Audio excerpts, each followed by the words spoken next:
Hello student, welcome to my YouTube channel Shiv Shakti classes. मैं अजय उपाध्याय एक बार फिर आप लोगों के समक्ष उपस्थित हुआ हूं। तो देखिए, आज हम यह वीडियो पेट एग्ज़ाम के लिए बना रहे हैं, जिसमें हम प्रारंभिक रसायन विज्ञान को ही पढ़ेंगे। तो देखिए, आज हम प्रारंभिक रसायन विज्ञान में ईंधन टॉपिक को लिए हुए हैं। आज हम लोग ईंधन को ही पढ़ेंगे और ईंधन एक ऐसा टॉपिक है जो प्रारंभिक रसायन विज्ञान का भी भाग है और उसके साथ साथ भूगोल ज्योग्राफी का भी भाग है। तो देखिए, ज्योग्राफी में एक बहुत बड़ा क्षेत्र है ईंधन से रिलेटेड। हम आज रसायन विज्ञान में ईंधन को केवल उतने ही भागों को पढ़ेंगे जो हमारे रसायन विज्ञान के अंतर्गत आते हैं और जो परीक्षा के दृष्टिकोण से इम्पॉर्टेंट होते हैं। तो यहाँ पर देखिए, सबसे पहले ईंधन और ईंधन के प्रकार के बारे में पढ़ेंगे। तो जानते हैं, ईंधन से सब लोग समझते हैं, ईंधन से जो है हमको ऊर्जा प्राप्त होती है। ईंधन से हमको क्या प्राप्त होती है? ऊर्जा प्राप्त होती है। ये सब लोगों को पता है। ईंधन कई प्रकार के होते हैं। इसमें जो मुख्यतः कॉम्पिटिटिव एग्ज़ाम के लिए इम्पॉर्टेंट हैं, हम उन्हीं को पढ़ेंगे। सबसे पहले देखिए, ईंधन में जो सबसे पहले हम पढ़ेंगे, एक ईंधन हम कोयला को पढ़ेंगे, कोयला। दूसरा ईंधन हम पढ़ेंगे प्राकृतिक गैस के बारे में पढ़ेंगे, प्राकृतिक गैस। एक ईंधन हम इसमें पढ़ेंगे रसोई गैस के बारे में पढ़ेंगे, एलपीजी के बारे में पढ़ेंगे, एलपीजी। और जो अगला पढ़ेंगे हम लोग सीएनजी के बारे में पढ़ेंगे। देखिए, यहाँ से बहुत इम्पॉर्टेंट क्वेश्चन पूछे जाते हैं, बहुत सारे कॉम्पिटिटिव एग्ज़ाम में पूछे जाते हैं। तो सबसे पहले हम कोयला पढ़ेंगे। तो देखिए, कोयला जो होता है भैया, एक कार्बनिक पदार्थ है। हमेशा आप लोग जानिए, कोयला एक कार्बनिक पदार्थ है जो अवसादी चट्टानों से प्राप्त होता है। तो सबसे पहला कोयला के बारे में, सबसे पहले कोयला के बारे में तो यही पूछता है किन चट्टानों से प्राप्त होता है। तो ये अवसादी चट्टानों से प्राप्त होता है। ये आपके भूगोल में बताया गया है। ये अवसादी चट्टान हमको रसायन विज्ञान में पढ़ाने की ज़रूरत नहीं, लेकिन फिलहाल हम बता दे रहे हैं कि आप पढ़ रहे हैं तो अच्छे से जानकारी कर लीजिए। अवसादी चट्टान क्या होता है? देखिए, 3 टाइप की चट्टानें होती हैं। सबसे पहले तो देख लीजिए, आग्नेय चट्टान होता है, आग्नेय चट्टान। और एक होता है कायांतरित चट्टान, कायांतरित चट्टान। आग्नेय चट्टान और कायांतरित चट्टान होता है। तो देखिए, आग्नेय चट्टान और कायांतरित चट्टान, ये क्या होता है, इनके निक्षेपण से जो है, इनके निक्षेपण से क्या होता है, एक अलग टाइप का चट्टान बन जाता है जिसको अवसादी चट्टान कहते हैं। तो इसी अवसादी चट्टानों के बीच तमाम प्रकार के जीव जंतु, पेड़ पौधे इत्यादि आ जाते हैं, जो जम जाते हैं और बाद में कोयले का निर्माण हो जाता है। तो सबसे बढ़िया आपको यहाँ सबसे ज़्यादा जानने की ज़रूरत क्या है? सबसे ज़्यादा जानने की जो ज़रूरत है वो अवसादी चट्टान से कोयला प्राप्त होता है। ये बहुत बार पूछा गया है, इसलिए हम इसकी चर्चा कर दे रहे हैं। तो अवसादी चट्टानों से प्राप्त होता है। अवसादी चट्टान जो है आग्नेय और रूपांतरित या कायांतरित चट्टानों से मिलकर बनते हैं। तो यहाँ पर देखिए, और ये देखिए कार्बनिक पदार्थ है। और कार्बन के आधार पर इनके कार्बन की मात्रा के आधार पर, कार्बन के आधार का मतलब कार्बन की मात्रा के आधार पर जो कोयला होता है, आधार पर कोयला 4 प्रकार का होता है। 4 प्रकार का, कुल कितने प्रकार का होता है? 4 प्रकार का। अभी हम कोयला पढ़ेंगे, ठीक, बाद में इनको हम पढ़ेंगे। सबसे पहले देखिए, जो कोयला आता है, ये पूछा जाता है, सबसे पहले पीट कोयला आता है। पीट कोयला, इनके बारे में आप अच्छे तरीके से जान लीजिए। ये पीट कोयला क्या होता है? पीट कोयला देखिए, ऐसी कोयला होता है जिसमें कार्बन की मात्रा, इसमें कार्बन की जो मात्रा होती है, इसको ध्यान में रख लीजिए। कार्बन की मात्रा इसमें ये 50% से लेकर 60% तक होता है, ठीक। एक इनका सबसे बढ़िया चीज़ यही है, इनकी मात्रा को भी ध्यान में रख लीजिए, बहुत अच्छी चीज़ है, ठीक। दूसरा चीज़ ये है कि इनको जलाने पर, जब इनको जलाएंगे तो आपको धुआं मिलेगा और राख मिलेगा। बहुत ज़्यादा इनसे टेम्परेचर आपको मिलना नहीं है। तो इनसे धुआं व राख मिलेगा, इनसे धुआं व राख की प्राप्ति होगी। तो यह जो है, केवल धुआं और राख की अगर प्राप्ति हो रही है तो यह कैसा कोयला हो जाता है? यह एक बहुत ही निम्न कोटि का कोयला हो जाता है। निम्न कोटि का कोयला, सबसे निम्न कोटि का, सबसे, यहाँ पर सबसे लिख लीजिए, सबसे निम्न कोटि का कोयला होता है। तो ये पूछा जाता है, जो 4 प्रकार के कोयला होते हैं उसमें सबसे निम्न प्रकार का कोयला कौन सा होता है? तो आप बताइए ये पीट कोयला जो होता है वो एक सबसे निम्न प्रकार का कोयला होता है, सबसे निम्न ये पूछा जाता है। अब दूसरा देखिए, दूसरा हम यहाँ पर पढ़ रहे हैं, दूसरा जो होता है लिग्नाइट होता है, लिग्नाइट कोयला ये पूछा जाता है, सबको आपको याद रखना पड़ेगा। तो देखिए लिग्नाइट कोयला क्या होता है, इसमें जो कार्बन की मात्रा होती है, इसको कार्बन की मात्रा के आधार पर 4 प्रकार के हम पढ़ रहे हैं। तो कार्बन की जो मात्रा होती है इसमें आप लोग एकदम इसी वीडियो में ही याद कर लीजिए, इसमें कार्बन की मात्रा 60 से 70% होती है, 60% से लेकर 70% तक होती है। और दूसरी चीज़ ये जो होता है, ये इसमें जलवाष्प मतलब पानी की मात्रा बहुत ज़्यादा होती है। इनमें पानी की मात्रा जलवाष्प की मात्रा होती है, जलवाष्प की मात्रा सबसे ज़्यादा होती है, इसी में होती है। तो देखिए ये दूसरा प्रकार का कोयला हो गया, लिग्नाइट कोयला हो गया। इसमें कार्बन की मात्रा 60 से 70% होती है, जलवाष्प की मात्रा सबसे अधिक होती है। सबसे अधिक इसमें क्या पाया जाता है, जलवाष्प पाया जाता है। कभी कभी ऐसा भी पूछ सकते हैं, ऐसे पढ़ लीजिए, इसको ध्यान में बैठा लीजिए, सबसे अधिक पाया जाता है। देखिए पीट कोयला से अच्छा लिग्नाइट कोयला होता है। हम एकदम जो है असेंडिंग आर्डर में बनाए हुए हैं, सबसे ख़राब वाला, फिर उससे अच्छा, फिर उससे अच्छा, फिर उस सबसे अच्छा। तो ये लिग्नाइट कोयला हो गया। अब देखिए इसके बाद जो हम पढ़ेंगे पीट कोयला के बाद, तो देखिए अब हम लिग्नाइट कोयला पढ़ चुके हैं, और लिग्नाइट कोयला के बाद हम लोग जो है बिटुमिनस कोयला, तीसरा जो कोयला होता है वो बिटुमिनस होता है। बिटुमिनस कोयला क्या होता है, कोयला इसमें भी देखिए कार्बन की मात्रा के आधार पर इसमें जो कार्बन की मात्रा होती है, कार्बन की जो मात्रा होती है इसमें 70 से 85% तक होती है। इसमें 70% से लेकर 85% तक होती है। यह बहुत अच्छा होता है, जो पीछे लिग्नाइट है उससे भी बहुत अच्छा होता है। और दूसरी चीज़ इसको देख लीजिए, ये घरेलू, इसीलिए घरेलू कार्यों में बहुत ज़्यादा उपयोग हो जाता है।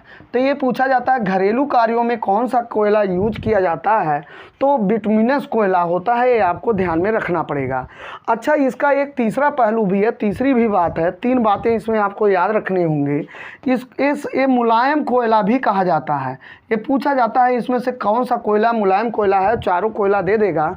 तो इसमें याद रख लीजिए जो बिटुमिनस कोयला है वो मुलायम कोयला होता है, मुलायम कोयला होता है। अब देखिए इसके बाद हम जो पढ़ेंगे, ये चौथा कोयला जो होगा, ये हमारा एंथ्रासाइट कोयला होगा। एंथ्रासाइट कोयला। तो एंथ्रासाइट कोयला बहुत इम्पॉर्टेंट है, सब इम्पॉर्टेंट है। इसमें कोई ऐसा नहीं है कि जो आप इम्पॉर्टेंट नहीं है, कोई कहीं से भी क्वेश्चन आ जाता है। एंथ्रासाइट कोयला के बारे में जान लीजिए। इसमें कार्बन की जो मात्रा होती है भैया जी, कार्बन की मात्रा ये 85% से लेकर लगभग 95%, 96% माने 85% से अधिक होती है, 85% से अधिक होती है। 1 मिनट हम देख लें, पीछे दिखाई दे रहा, नहीं दिखाई दे रहा, कहीं कट तो नहीं रहा है, नहीं कट रहा है। तो इसमें देखिए एंथ्रासाइट कोयला जो होता है ये 85% से अधिक होता है। इसमें कार्बन की मात्रा 85% से अधिक होता है। दूसरी इनको याद करने की जो इसमें है, ये सबसे उच्च कोटि का कोयला होता है, सबसे उच्च कोटि का, सबसे उत्तम कोटि का कोयला होता है, उत्तम कोटि का कोयला होता है, का कोयला यही होता है। तो इसमें सबसे इम्पॉर्टेंट तो ये पूछा जाता है कि सबसे उत्तम कोटि का या सबसे उच्च कोटि का कोयला कौन सा होता है, तो आपको ये याद करना पड़ेगा एंथ्रासाइट कोयला। सबसे निम्न कोटि का कोयला कौन सा होता है, तो ये पीट कोयला होता है। सबसे निम्न कोटि का कोयला पीट कोयला होता है। अब ये पूछा जाता है मुलायम कोयला कौन सा होता है, तो आप निश्चित तौर पर बता सकते हैं बिटुमिनस कोयला जो होता है वो मुलायम कोयला होता है। और घरेलू कार्यों में यूज होने वाला कोयला कौन सा होता है, ये बिटुमिनस ही होता है। अब ये ऐसे कहीं पूछ सकता है कि वह कौन सा कोयला है जिसमें सबसे ज़्यादा धुआं निकलता है, खाली धुआं निकलता है या राख बन जाता है, हमको टेम्परेचर की लगभग नहीं के बराबर प्राप्ति होती है, ताप की बहुत कम प्राप्ति होती, खाली धुआं और राख मिलता है, तो उसको निश्चित तौर पर आप पीट कोयला कह सकते हैं। अच्छा, ये पूछा जाए जलवाष्प की मात्रा किस कोयले में सबसे ज़्यादा होता है, तो लिग्नाइट कोयला में सबसे ज़्यादा जल वाष्प पाया जाता है। हालांकि इतना ज़्यादा नहीं, आपसे जितना हम बता रहे हैं इतना तैयार कर लेंगे तो इतना तो लगभग हर कॉम्पिटिटिव एग्ज़ाम में आप फाइट करने लायक हो जाएंगे बहुत अच्छे से, अगर इतना आपका तैयार हो जा रहा है। केवल ये आपका यह पेट एग्ज़ाम के लिए ही नहीं, आप यूपीपी दीजिए, एसआई दीजिए, पीसीएस दीजिए, कोई भी परीक्षा दीजिए, वीडियो दीजिए, यहाँ से क्वेश्चन उठा के पूछा जाता है। आप टेट दीजिए, सीटेट दीजिए, कहीं से भी आप अगर है उसमें जीएस तो यहाँ से क्वेश्चन पूछा जाता है। अब एक चीज़ और है, ये देखिए जो एंथ्रासाइट कोयला होता है भैया जी, एंथ्रासाइट कोयला सबसे उत्तम कोटि का कोयला होता है। ये कहाँ मिलता है? ये आपके कारगिल में मिलता है। जम्मू कश्मीर जो है, जम्मू कश्मीर का जो कारगिल क्षेत्र है उसी में एंथ्रासाइट कोयला मिलता है। अगर आप भूगोल जब पढ़ेंगे, जब कहीं भूगोल किसी वीडियो में या किसी सर जी से पढ़ेंगे, वो निश्चित तौर पर बताएंगे कि ये उत्तम भी क्यों होता है। ये बहुत सारी चीज़ें बताएंगे क्यों वहीं पर उत्तम कोयला मिलता है, ये भी बताया जाएगा। ये टर्शियरी चट्टानों क्रम की चट्टानों से मिलते हैं। ये जो है टर्शियरी क्रम की चट्टानों से एंथ्रासाइट कोयला मिलता है। हालांकि जितना हमने बताया इसके पहले वही इम्पॉर्टेंट है आपके पेट के लिए, आपको टर्शियरी और जो है जम्मू कश्मीर जाने की ज़रूरत नहीं है। अब देखिए इसमें क्या होता है, कभी कभी क्रम पूछ लेगा, आपसे कहेगा क्रम सजाइए, खराब से अच्छे की तरफ, सबसे अच्छे की तरफ, या सबसे अच्छे से सबसे निम्न कोट की तरफ का क्रम सजाइए। चारों कोयलों को दे देगा और क्रम सजा के दिया रहेगा, क्रम सजा के दिया रहेगा। ठीक है, तो ये एक चीज़ याद रखिए, एक छोटा सा ट्रिक याद रख लीजिए, याद कर ही लीजिए। हम बहुत ज़्यादा ट्रिक का इधर उधर ज़बरदस्ती ट्रिक नहीं करते हैं, लेकिन अक्सर ही कोयले के मामले में कन्फ्यूज़न हो ही जाता है। ये मान के चलिए 90 से 95% लोगों को कोयले के मामले में कन्फ्यूज़न हो जाता है, कौन उत्तम कोट का है, कौन निम्न कोट का है। तो इससे बढ़िया एक छोटा सा ट्रिक याद कर लीजिए। ये देखिए पीली B2N, ऐसे याद कर लीजिए, कोई कठिन नहीं है, बहुत आसान है। पीली B2N ऐसे बार बार जब आप पढ़ोगे तो निश्चित तौर पर याद हो जाएगा। थोड़ा सा कोई बहुत अच्छा वर्ड तो नहीं है, लेकिन याद करना पड़ेगा, नहीं तो आप इसके क्रम को सजाने में भूल जाएंगे, निश्चित तौर पर भूलेंगे बहुत से। पीली का मतलब हो गया पीट कोयला, और ली माने हो गया लिग्नाइट कोयला, और बिटू का मतलब हो गया बिटुमिनस कोयला, और एन का मतलब हो गया एंथ्रासाइट कोयला, जो सबसे उच्च कोट का कोयला होता है। तो देखिए ये सबसे निम्न कोट का है और ये सबसे उच्च कोट का है। अगर आपको पीली B2N याद है तो निश्चित तौर पर आप परीक्षा में कर ले जाएंगे, क्योंकि क्रम सजाने के लिए दे देता है और बहुत सारे क्वेश्चन आप इनसे कर सकते हैं। अब हम चलते हैं, अब चलते हैं प्राकृतिक कोयला। हमारा टॉपिक लगभग समाप्त हो गया, हमने को जो बताना था हमने बता दिया। अब चलते हैं, हम सबसे पहले प्राकृतिक गैस पढ़ेंगे। देखिए प्राकृतिक गैस में क्या होता है, सबसे ज़्यादा प्राकृतिक गैस जो होता है वो दलदली भूमि से पाया जाता है। जैसे बहुत से जंगलों में या बहुत जगहों पर क्या है, जहाँ दलदली भाग हैं, समुद्र के अंदर भी हो जाते हैं, वहाँ पर क्या है, बहुत सारे जीवाश्म दब जाते हैं, बहुत सारे लकड़ियाँ उकड़ियाँ इत्यादि पेड़ पौधे गिरे रहते हैं और दलदल इत्यादि बन जाते हैं। कहीं भी अगर दलदल है तो लगभग ये मान के चलिए वहाँ से प्राकृतिक गैस निकलता है। प्राकृतिक गैस को मीथेन कहा जाता है। मीथेन चूँकि यह दलदली भूमि से पाया जाता है, किस भूमि से पाया जाता है, दलदली भूमि से पूछा जाता है कौन सा गैस दलदली भूमि से मिलता है। दलदली भूमि से पाया जाने वाला गैस, दलदली भूमि से पाया जाने वाला गैस, और इसीलिए जो दलदली भूमि से गैस मिलता है उसको मार्स गैस कहते हैं। इसको क्या कहते हैं, मार्स गैस कहते हैं। तो कभी कभी इसमें पूछ लेता है निम्न में मार्स गैस है, तो भैया मार्स गैस यही मीथेन है। इसी प्राकृतिक गैस को ही मार्स गैस कहते हैं, उसी को मीथेन कहते हैं। इसका जो फार्मूला होता है वो CH4 होता है। इसको भी ऐसे याद कर लीजिए देखते देखते। हमने पिछले वीडियो में भी इसकी चर्चा किया है, मीथेन की, इसकी मार्स गैस की। इनको अगर वहाँ पढ़े यहाँ पढ़े तो निश्चित तौर पर याद हो जाएगा, नहीं पढ़े तो कहाँ से याद होगा। तो देखिए मीथेन जो होता है वो दलदली भूमि से प्राप्त होता है, इसी को प्राकृतिक गैस कहते हैं और यही मार्स गैस भी कहलाता है। और इसका सूत्र जो होता है CH4। तो देखिए मार्स गैस कौन सा है, मार्स गैस कौन सा? मीथेन। दलदली भूमि से प्राप्त होने वाला गैस कौन सा? मीथेन होता है। ठीक, तो चलते हैं, इसी को प्राकृतिक गैस भी कहते हैं। अब हमारा एलपीजी हो गया, तो एलपीजी का देखिए इंग्लिश जो है liquefied petroleum gas.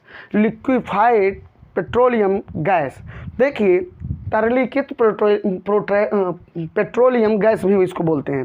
तरलीकृत petroleum gas भी इसको बोलते हैं। तो इसको याद कर लीजिए, कभी कभी इसका तो फुल फॉर्म पूछने के लिए आता है, ये बहुत इंपॉर्टेंट होता है। Liquefied petroleum gas. Liquefied petroleum gas इसका जो है फुल फॉर्म है, इसको याद रख लीजिए, लिक्विफाइड पेट्रोलियम गैस। ये बहुत इंपॉर्टेंट होता है और बहुत सारे कॉम्पिटिटिव एग्जाम में इसके फुल फॉर्म को पूछा जाता है, पेट्रोलियम गैस। तो ये देखिए, अगर हिंदी में बात करें तो इसको तरलीकृत पेट्रोलियम गैस भी कहते हैं। इसको हिंदी में तरलीकृत पेट्रोलियम गैस भी कहते हैं। तो देखिए, सबसे ज़्यादा तो इंग्लिश आपको लिखना आना चाहिए, ये भी आना चाहिए, हिंदी भी आना चाहिए, इंग्लिश भी आना चाहिए, दोनों आना चाहिए। तो ये एलपीजी में कौन सा गैस होता है, ये आपसे बहुत ज़्यादा पूछा जाता है। देखिए, एलपीजी में जो हमारे घरों में रसोई घर में आता है वो एलपीजी होता है। जो रसोई गैस आता है, सिलेंडर आता है, वो एलपीजी होता है। फिर से देख लीजिए, जो हमारे घरों में रसोई गैस आता है, जो सिलेंडर आता है, वो एलपीजी आता है। या आजकल पाइप के द्वारा भी हमारे घरों में गैस को दिया जा रहा, भेजा जा रहा है, वह भी एक जो है तरलीकृत एलपीजी है। तो यहाँ पर एलपीजी में देख लीजिए, जो रसोई गैस है वो भी एलपीजी होता है। और इसमें कुल 2 टाइप के गैस पाए जाते हैं जो पूछे जाते हैं, 2 टाइप के गैस। देखिए, सबसे पहला गैस जो होता है वो प्रोपेन होता है, तो बहुत से कॉम्पिटिटिव एग्जाम में ये पूछा जाता है। और दूसरा जो होता है वो ब्यूटेन होता है। तो एक प्रोपेन हो गया और दूसरा जो है ब्यूटेन हो जाता है। तो ये पूछा जाता है कि रसोई गैस में जो सिलेंडर वाले गैस आते हैं, जिस पर हम लोग खाना बनाते हैं, उसमें कौन सा गैस मिला रहता है। तो उसमें 2 टाइप के गैस मिले रहते हैं, एक प्रोपेन है, एक ब्यूटेन है। इनको बहुत अच्छे तरीके से आप तैयार कर लीजिए, देख लीजिए। और दूसरी चीज़ और है, जैसे मान लीजिए हमारा गैस कहीं जो है, कहीं अगर गैस का रिसाव हो रहा है तो बहुत तेज़ गंध आती है। तो तेज़ गंध क्यों आती है? देखिए, गवर्नमेंट ने क्या किया है, जो सिलेंडर है उसमें एक रासायनिक कंपाउंड मिला दिया है, केमिकल कंपाउंड मिला दिया, रासायनिक यौगिक एक्स्ट्रा मिला दिया है, जिसको हम लोग क्या बोलते हैं, मरकैप्टन।